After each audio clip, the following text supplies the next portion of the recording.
ರಾಜಕಾರಣದಲ್ಲಿ ಸಿದ್ದರಾಮಯ್ಯನವರು ಸೈಲೆಂಟ್ ಆಗ್ಬಿಟ್ಟಿದ್ದಾರೆ ಅನ್ನೋಂಥ ಮಾತುಗಳು ಚರ್ಚೆಗಳಿದ್ದಾವೆ. ನೀವು ಸೈಲೆಂಟ್ ಆಗಿದ್ದೀರಾ ಸರ್? ಸೈಲೆಂಟ್ ಆಗಿಲ್ವಲ್ಲ, ಮಾತಾಡಲ್ಲ ಜಾಸ್ತಿ ಅಷ್ಟೇ. ಹಾಗಂತೇಳಿ ಸೈಲೆಂಟ್ ಆಗಿದ್ದೀನಿ ಅಂತಲ್ಲ.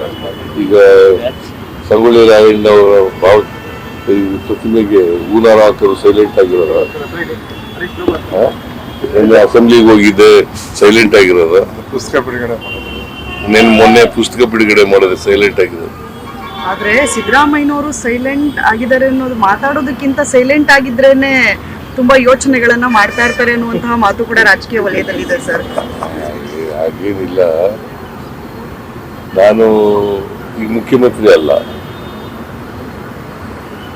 ಮುಖ್ಯಮಂತ್ರಿ ಅಲ್ಲದೆ ಇರೋದ್ರಿಂದ ಮುಖ್ಯಮಂತ್ರಿ ಆಗಿದ್ದಾಗ ಈ ರಾಜ್ಯದ ಜವಾಬ್ದಾರಿ, ಈಗ ಜವಾಬ್ದಾರಿ ಇಲ್ಲ. ಶಾಸಕ ಬರೀ ನಾನು ಶಾಸಕ. ಏನೇ ವಿದ್ಯಮಾನಗಳಾದ್ರೂ ಕೂಡ ಮಾಜಿ ಮುಖ್ಯಮಂತ್ರಿಗಳು ಸೈಲೆಂಟ್ ಆಗಿದ್ದಾರೆ, ತಟಸ್ಥರಾಗಿದ್ದಾರೆ ಅನ್ನುವಂತ ಚರ್ಚೆ ಅಂತ ಪತ್ರಿಕೆಯವರು ಬರೀತಾ ಇದ್ದಾರೆ. ಸರ್, ಈಗ ಅಹಿಂದ ಚಳವಳಿಯ ಮುಂದುವರಿಸುವ ವಿಚಾರದ ಏನಾಯ್ತು?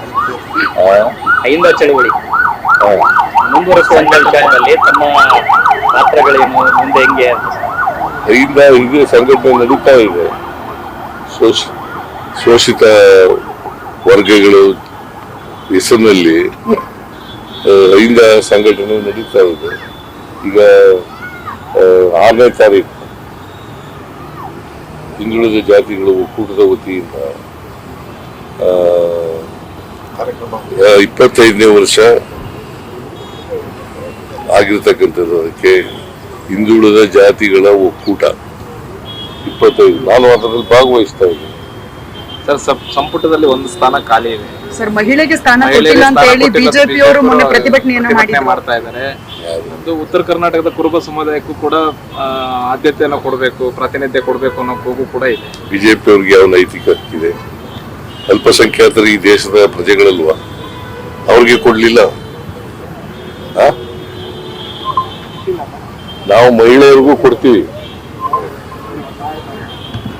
ಮಹಿಳೆಯರಿಗೆ ಕೊಡ್ತೀವಿ ಅಂತ ನಾನು ಬಹುಶಃ ನಾನು ಹೈಕಮಾಂಡ್ನವ್ರಿಗೂ ಹೇಳಿದ್ದೀನಿ, ಮಹಿಳೆಯರಿಗೆ ಕೊಡಬೇಕು ಅಂತ. ತಾವು ಬಸವರಾಜ ಶಿವಣ್ಣ ಅವರಿಗೆ ವಿಚಾರವನ್ನ ಚರ್ಚೆ ಆಗ್ತದೆ, ಅವ್ರಿಗೆ ಏನಾದ್ರು ಅವಕಾಶ ಸಿಗುತ್ತೆ ಸರ್? ಯಾರಿಗೆ ಗೊತ್ತಿಲ್ಲ, ಹೈಕಮಾಂಡ್ ಅವ್ರು ಏನ್ ತೀರ್ಮಾನ ಮಾಡ್ತಾರೆ. ಕರ್ನಾಟಕ ನ್ಯೂಸ್ ಬೀಟ್ ಫಾಲೋ ಮಾಡಿ, ಸಬ್ಸ್ಕ್ರೈಬ್ ಮಾಡಿ.